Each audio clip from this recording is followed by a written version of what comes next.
الحمد لله وحده والصلاة والسلام على من لا نبي بعده وعلى آله وصحبه ومن تبعه اما بعد. حاضرین گرامی قدر اور شہدائیان رسالت، اللہ تبارک و تعالیٰ کا بے انتہا فضل و کرم ہے کہ آپ حضرات صحابہ کرام اور خلفاء راشدین سے عقیدت و محبت کی وجہ سے اس پروگرام میں بڑے ذوق و شوق سے شرکت فرما رہے ہیں، جس میں حضرت ابو بکر صدیق رضی اللہ تعالیٰ عنہ کی حالات زندگی، ان کے بلند اخلاق، اونچے صفات اور شاندار کارنامے پر روشنی ڈالی جا رہی ہے۔ اللہ تبارک و تعالی ہماری شرکت کو قبول فرمائے اور ان کے اخلاق و صفات کو ہماری زندگی میں بسا دے اور ان کے مایہ ناز کارناموں کو ہمارے لیے مشعل راہ بنا دے، آمین۔ عزیز القدر طلبہ کرام، تو آئیے سیرت الشیخین حضرت ابو بکر صدیق اور حضرت عمر فاروق کے 5ویں حلقے میں حضرت ابو بکر صدیق رضی اللہ تعالیٰ عنہ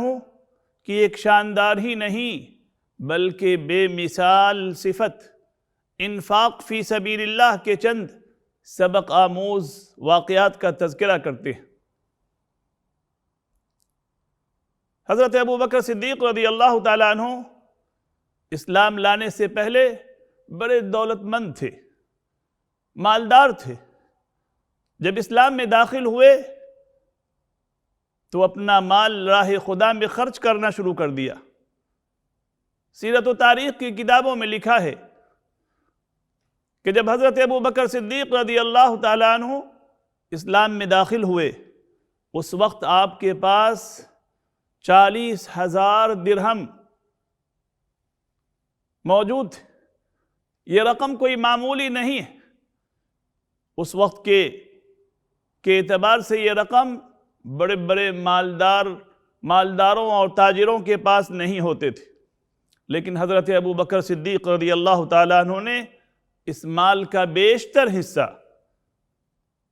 ہجرت مدینہ سے پہلے اسلام کی خدمت میں اور اس کی نشر و اشاعت میں خرچ کر دیا، اور جب سفر ہجرت پر روانہ ہونے لگے تو آپ کے پاس کل 5,000 یا 6,000 درہم رہ گئے تھے، وہ بھی اپنے ساتھ لے لیا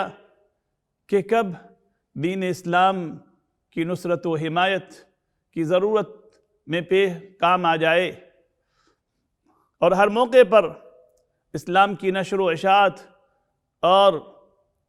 اس کی تبلیغ و دعوت میں اپنا مال خرچ کرتے رہے۔ ہجرت مدینہ سے پہلے جو حضرت ابو بکر صدیق رضی اللہ تعالیٰ عنہ نے اپنے مال کا اکثر حصہ خرچ کیا، وہ ایک ایسا کارنامہ ہے جو اسلام کی تاریخ میں سنہرے حرفوں سے لکھا گیا ہے کہ حضرت ابو بکر صدیق نے اپنے مال کا بیشتر حصہ ان غلاموں اور باندیوں کو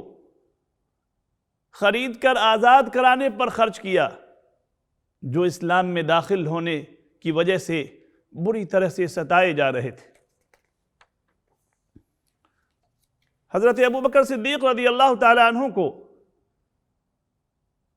جب ان غلام اور باندیوں کے مصائب و مشکلات اور ان پر ہونے والے ظلم و ستم کا علم ہوا، جو اسلام میں داخل ہوئے تھے، کہ ان کے آقاؤں کی طرف سے ان پر طرح طرح کے ظلم ڈھائے جا رہے تھے، تو دین اسلام پر ان کی ثابت قدمی کے لیے ان غلاموں کو خرید کر آزاد کر دیا۔ چنانچہ ابن شیبہ کی روایت کہ حضرت ابو بکر صدیق نے 7 غلام اور باندیوں کو اپنے مال خاص سے خرید کر آزاد کر دیا، جنہیں اسلام لانے کی وجہ سے ستایا اور تکلیف دیا جا رہا تھا۔ آپ جانتے ہیں ان غلاموں میں کن لوگوں کا نام ہے؟ ان میں ایک بہت ہی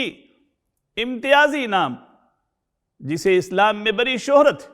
جو اللہ کے رسول صلی اللہ علیہ وسلم کے بھی بڑے چہیتے تھے، وہ حضرت ابو بکر صدیق کے آزاد کردہ غلام ہیں، وہ حضرت بلال حبشی ہیں۔ عامر بن فہیرہ اور بھی اس کے علاوہ غلام اور باندیاں ہیں جس کو حضرت ابو بکر صدیق رضی اللہ تعالیٰ عنہ نے اپنے مال سے منہ مانگا دام دے کر ان کے آقاؤں سے خرید کر اس کو آزاد کر دیا تاکہ یہ دین پر ثابت قدم رہیں اور دین اسلام کی نشر و اشاعت ہوتی رہے۔ اور یہ خدمت جو حضرت ابو بکر صدیق رضی اللہ تعالیٰ عنہ نے کی، یہ کوئی معمولی نہیں ہے، اس وقت کی بڑی خدمت تھی۔ خود رسول اکرم صلی اللہ علیہ وسلم نے حضرت ابو بکر صدیق کی اس مالی قربانی کا اعتراف کرتے ہوئے اپنی زبان مبارک سے اس کا شکر ادا کیا۔ چنانچہ ترمذی شریف کی حدیث ہے کہ ایک موقع پر اللہ کے رسول صلی اللہ علیہ وسلم نے فرمایا، ما نفعنی مال احد قط ما نفعنی مال ابی بکر، کہ ابو بکر کے مال سے مجھے جو نفع ہوا کسی اور کے مال سے اتنا فائدہ نہیں ہوا۔ تو میرے عزیزو، یہ تو حضرت ابو بکر صدیق کی ہجرت مدینہ سے پہلے اللہ کے راستے میں خرچ کرنے کی ایک ہلکی سی جھلک تھی جو آپ نے دیکھی، لیکن ہجرت مدینہ کے بعد حضرت ابو بکر صدیق رضی اللہ تعالیٰ عنہ نے انفاق فی سبیل اللہ کا جو عظیم الشان اور شاندار کارنامہ انجام دیا، اس کی مثال تو تاریخ میں کہیں نہیں ملتی اور نہ کوئی اس کا مقابلہ کر سکتا ہے۔ چنانچہ ترمذی شریف کی روایت کہ حضرت عمر فاروق رضی اللہ تعالیٰ عنہ فرماتے کہ ایک موقع پر اللہ کے رسول صلی اللہ علیہ وسلم نے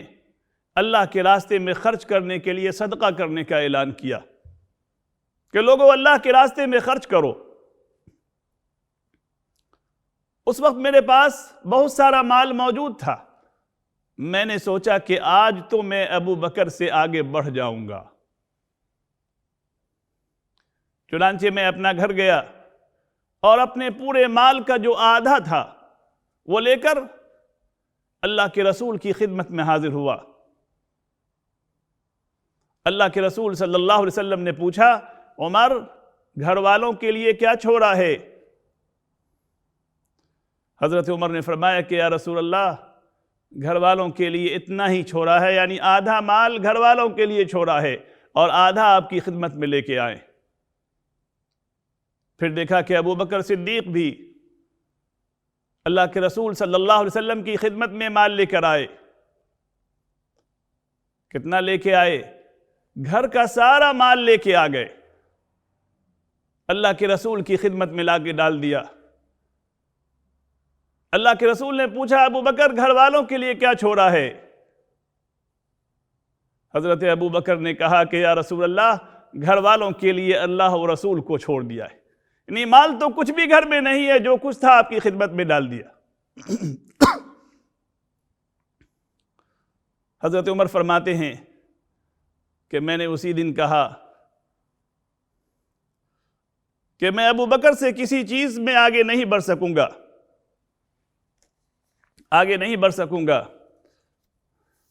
میرے عزیز بچوں، حضرت ابو بکر صدیق رضی اللہ تعالیٰ عنہ کا اللہ کے راستے میں خرچ کرنا، اسلام اور مسلمانوں کی نصرت و حمایت کے لیے مال خرچ کرنا اللہ و رسول کو اتنا زیادہ پسند آیا کہ اللہ تبارک و تعالیٰ نے ان کی تعریف کی۔ اللہ کے رسول نے ان کی اس عظیم الشان قربانی پر اپنی زبان مبارک سے اس کا اعتراف کیا۔ چنانچہ اللہ کے رسول نے ایک موقع پر فرمایا، یقیناً جان و مال کے لحاظ سے ابو بکر سے زیادہ مجھ پر کسی کا احسان نہیں ہے۔ جب حضرت ابو بکر صدیق رضی اللہ تعالیٰ عنہ نے اللہ کے رسول کا یہ فرمان سنا تو رونے لگے اور عرض کیا، یا رسول اللہ، یہ جان اور یہ مال کیا کسی اور کے لیے ہے؟ یہ تو سب ہم نے آپ پر فدا کر دیا ہے، آپ ہی کے لیے ہے، پھر یہ احسان کیسا؟ میرے عزیز طلبہ، سیدنا ابو بکر صدیق کی دین اسلام کی نشر و اشاعت اور رسول اکرم صلی اللہ علیہ وسلم کی نصرت و حمایت کے لیے جان و مال کی قربانی کے واقعات تو بہت ہیں، ان کی تفصیل میں جانے کا موقع نہیں ہے، البتہ ایک واقعہ ذکر کرنا بہت مناسب ہوگا تاکہ ہم خلیفہ رسول حضرت ابو بکر صدیق رضی اللہ تعالیٰ عنہ کی زندگی اور آج کے حکمرانوں کی مالی حالت کا موازنہ کر سکیں، مقابلہ کر سکیں، کہ دیکھیں ابو بکر صدیق رضی اللہ تعالیٰ عنہ کون تھے، وہ کتنے اونچے مقام پر فائز تھے۔ جب حضرت ابو بکر صدیق رضی اللہ تعالیٰ عنہ کو خلیفہ بنایا گیا، جب حضرت ابو بکر صدیق مدینہ میں گئے تو وہاں بھی کپڑے کی تجارت شروع کی اور اللہ نے بڑی برکت دی، مال و دولت ان کے پاس تھی۔ لیکن جب آپ کو خلیفہ بنایا گیا تو حضرت ابو بکر صدیق نے اپنا سارا مال، ساری دولت سرکاری خزانے میں جمع کروا دیا، بیت المال میں جمع کروا دیا۔ اللہ اکبر۔ اس کے برعکس آج کے حکمرانوں کو دیکھیں کہ جب انہیں عہدہ مل جائے، منصب مل جائے، کرسی مل جائے، وہ حاکم ہو جاتے ہیں تو ان کی پوری کوشش ہوتی ہے کہ سرکاری خزانے کا سارا مال ان کے اکاؤنٹ میں آ جائے، اس کے وہ مالک ہو جائیں۔ یہ ہے صحابہ کی عظمت، یہ ہے ابو بکر کا مقام و مرتبہ کہ جب خلیفہ ہوئے تو اپنے گھر کا بھی مال بیت المال میں جمع کروا دیا، اور جب ان کی وفات ہوئی، جو اتنے بڑے مالدار تھے، جب ان کی وفات ہوئی تو ان کے گھر میں کھانے کے لیے بھی نہیں تھا۔ میرے بزرگوں اور دوستوں اور عزیز بچوں، یہ واقعات ہمارے لیے بڑے سبق آموز ہیں، عبرتناک ہیں۔ ہم ان واقعات کو نہ صرف یہ کہ سنیں، بلکہ ان واقعات سے حضرت ابو بکر کی جانی و مالی قربانی جو انہوں نے اللہ کے راستے میں دی، اس سے ہم سبق حاصل کریں اور اسے اپنی زندگی میں لانے کی کوشش کریں تاکہ ہم بھی اس دین کے لیے قربانی دے سکیں، اس دین کی نشر و اشاعت میں حصہ لے سکیں۔ اللہ تبارک و تعالیٰ سے دعا ہے کہ اللہ تعالیٰ ہم سبوں کو ان اکابر صحابہ کرام کے نقش قدم پر چلنے کی توفیق عطا فرمائے، اور ہمیں ہماری زندگی میں بھی ویسا ہی انقلاب پیدا ہو جائے جیسا کہ ان عرب کے بدوؤں میں اللہ کے رسول صلی اللہ علیہ وسلم کے اخلاق و کردار پہ عمل کرنے کی وجہ سے پیدا ہوا تھا۔ اللہ تعالی ہم سبوں کو کہنے سننے سے زیادہ عمل کی توفیق عطا فرمائے۔ یہ حلقہ میں یہیں پر ختم کرتا ہوں۔ انشاءاللہ اگلے ہفتے میں حضرت ابو بکر صدیق رضی اللہ تعالیٰ عنہ کی زندگی کے دوسرے گوشے پر روشنی ڈالوں گا۔ وآخر دعوانا الحمد للہ رب العالمین۔